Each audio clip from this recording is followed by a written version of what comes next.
Pernahkah kita berpikir bagaimana sebuah informasi bisa mengubah cara pandang masyarakat? Bagaimana suatu media dan teknologi yang kita gunakan setiap hari ternyata memiliki peran besar dalam proses pembangunan dan perubahan sosial? Di era digital seperti sekarang, komunikasi tidak lagi sekedar menyampaikan pesan, ia membentuk opini, mempengaruhi keputusan, bahkan menentukan arah pembangunan di berbagai sektor kehidupan. Video ini disusun sebagai bagian dari kajian komunikasi pembangunan dan perubahan sosial. Pembahasan yang disampaikan mengacu pada materi perkuliahan khususnya mengenai peran media dan teknologi pembangunan masyarakat. Adapun topik yang akan dibahas dalam video ini adalah peran media dan teknologi dalam komunikasi pembangunan. Topik ini membahas bagaimana media dan teknologi tidak hanya berfungsi sebagai alat penyampai informasi, tetapi juga sebagai faktor penting yang mempengaruhi perubahan sosial dan partisipasi masyarakat. Dalam video ini juga, saya akan membahas peran media dalam paradigma modernisasi, teknologi komunikasi dalam difusi inovasi, kritik terhadap pendekatan pembangunan yang bersifat top-down, serta peran media digital dan media sosial dalam pembangunan kontemporer.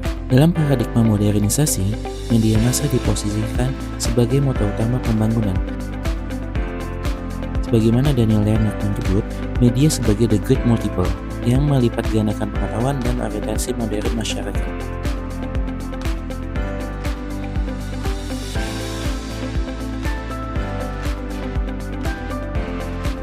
Wilbur Sharm juga menekankan media sebagai jembatan informasi antara masyarakat maju dan masyarakat berkembang. Namun, pendekatan ini memandang komunikasi sebagai proses satu arah dan terpusat. Pertanyaannya adalah, apakah peningkatan akses media selalu menghasilkan perubahan sosial yang berkelanjutan? Edward Rogers menjelaskan bahwa penyebaran informasi tidak hanya bergantung pada teknologi. Media massa berperan dalam membangun kesadaran awal, namun keputusan adopsi inovasi lebih banyak dipengaruhi oleh komunikasi interpersonal.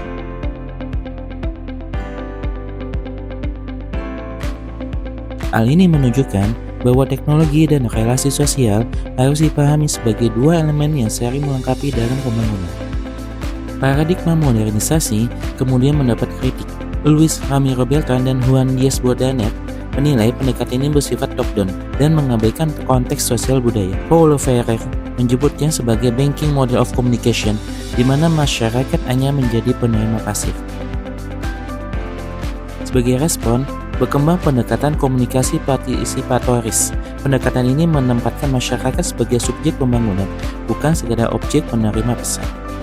Memasuki era digital, pengembangan konsep ICT 4D atau Information and Communication Technology for Development, teknologi membuka peluang besar dalam pendidikan, kesehatan, dan tata kelola pemerintahan, namun bukan solusi tunggal pembangunan. Media sosial memperkuat transparansi dan akuntabilitas pemerintahan.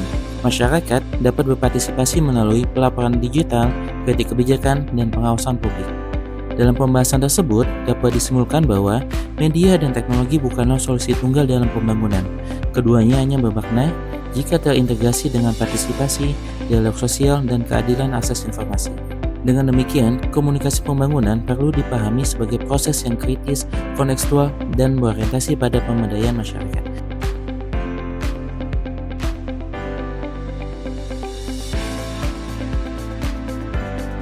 Pada akhirnya, pertanyaan bukan lagi seberapa maju teknologi yang kita gunakan, tetapi untuk siapa dan bagaimana teknologi itu dimanfaatkan. Apakah media dan teknologi hari ini sudah benar-benar memberi ruang bagi masyarakat? Terima kasih sudah menonton, sampai jumpa di pembahasan berikutnya.